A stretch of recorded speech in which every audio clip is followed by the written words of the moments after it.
We're coming to you from the heartbeat, the engine room of the IEC in the Western Cape, where behind us, IEC officials are hard at work, busy with this registration weekend. But let's get straight into it with the person who knows all about what's going on, Michael Hendrickse, the Western Cape Provincial Electoral Officer. Mr. Hendrickse, thank you for your time. I know you're very busy. What does it look like at the moment? I think we're quite pleased. Stations were all opened by 9 o'clock this morning. There were some hiccups here and there, but that's to be expected. But overall, and I'm pleased that there's a bit of a steady flow going. Obviously, we're hoping that we'll pick up over the rest of the day and then also tomorrow as well. What are some of the challenges in the Western Cape? Well, firstly, we had specific challenges, as you know, around Overberg with the fires. So fortunately, with the rain that came through and the efforts of the fire brigade, etc., it didn't affect us in terms of our voting stations. It all opened. There were some problems in Knysna with water shortages, but the municipality is arranging for water to be delivered to our voting stations as well, to staff, etc. So those are some of the sort of things. But overall, we are satisfied with the progress we're making. What is your aim for the weekend? We don't have a specific aim for my team. As you see, the team that actually makes things work behind me, we have set certain goals as an organization, but we've long exceeded those targets, so we're clearly not even worried about those targets really. But we're just calling on everybody, if you're a first-time voter, go out and register, make use of this opportunity. Or if you have been registered, update your details. Make sure we have your right address so that you're not disappointed by arriving at the wrong voting station come election day. Just take us to, on that note, how does one go register? All you need is your ID book, the green barcoded ID or the smart card, or if you've lost that, you can get a temporary identity certificate from Home Affairs. And by the way, Home Affairs is also open this weekend. Same hours, 8 till 5 today and tomorrow. So if you've lost your ID, go and get your TIC, or please even go and collect your ID. I mean, they've got so many IDs waiting for collection. But yes, that's all you need. You don't even need to bring a proof of address with you. Just come to our local station, tell us where you're staying, and the officials will assist you. On that note, we've seen an exponential growth in the rise of informal settlements across the province. How does the IEC deal with that particular issue? Look, in terms of the law, you don't need to have a formal address in order to be registered. So as long as you indicate where you stay, we have on our voter management devices maps of the particular area. So if a person cannot indicate a formal address per se, because we know that is a reality of our country, they can simply indicate on the map where their location is, and we will pin them against that particular. So we make it easy for people with no formal address, whether you're on a farm, somewhere in a formal settlement, even if you're homeless, you will still be allowed to be registered and then cast your vote, because every voter is equal.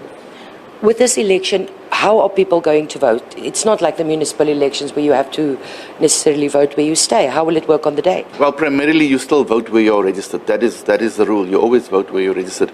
If, however, you're not going to be in your voting district on election day, you will have to notify us. Previously, you could simply rock up wherever you wanted to, but that caused a lot of logistical problems. It caused queues, etc. So this time, if you're not going to be in your voting district on election day, you can inform us, but then you must be specific and say, look, I'm not in my voting district, but I will be at a particular place on election day. And then we will make sure that there's a ballot paper waiting for you there as well. But you will need to notify us before the time. Those dates will be communicated later on.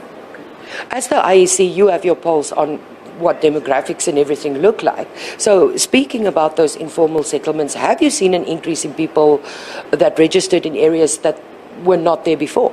Look, it's a bit too early to say. We'll obviously know after the registration weekends, and once we finalize all our efforts, what is the situation with regard to high volume, low volume voting districts, and what we can still do in the intervening time. As you know, the voters' roll will close when the President proclaims the elections in the Gazette. So we will be continuing even after this registration weekend. We'll be going to campuses next week to continue with youth registration. So we will continue. But we'll be able to give you further breakdown once all the dust is settled. Once the dust is settled, have you seen an uptick in the registration of younger people? Relatively, yes. Look, generally you will always have an update in terms of young people because of age groups. People move from one age group into. So between 2021 and now, those 18-year-olds are now in the 21 age group. So you'll always see an uptick in terms of that. But overall, we are satisfied with the progress already for the day. We've had over 18,000 registrations activity. That's not just new, but overall, and that includes also online registration. So already we're seeing a lot of activity out there, and it's good. Yeah. Does this give you the impression that people are keen to vote this year? I believe so. I think there's a lot of hype around these elections. I think the expectations, and I think the great news is that people can also vote for independence. So that adds to it. So I think that's awesome that as a country, we're continually moving in a direction where we're making it easy for people to participate in our electoral process. Give us the rundown. We're here in the heartbeat of your operations, but how many voting stations are out there in the Western Cape? How many personnel? We just have just under 4,700 officials working in our voting stations. We have 1,572, of which 26 are temporary stations. And it's awesome what the team has done, because we've been reducing the number of temporary stations from about 35 in the previous election. We're down to 26 now, because we prefer permanent structure. So what we have here is the provincial operations team, and they're monitoring, they're in contact with our regions and our local officers, and they are really managing and getting feedback of what is doing and where necessary to do interventions. Lastly, what do you think is important for people to know that we might have missed to ask you? What is crucial for people to know and understand about the opportunity this weekend brings? Look, this is your chance. We will not be opening up these registration stations again before the elections. You will, however, still be able to go online at www.elections.org.za 24/7. So if you missed your chance now, you still have an opportunity to go and register online. It's very easy, it's paperless, and there's really no excuse left for people not to register. And the important fact is, we always say to people, don't disenfranchise yourself, because in order to vote, you must be registered. So if you don't register yourself, you will have in fact disenfranchised yourself. Don't put yourself into that position.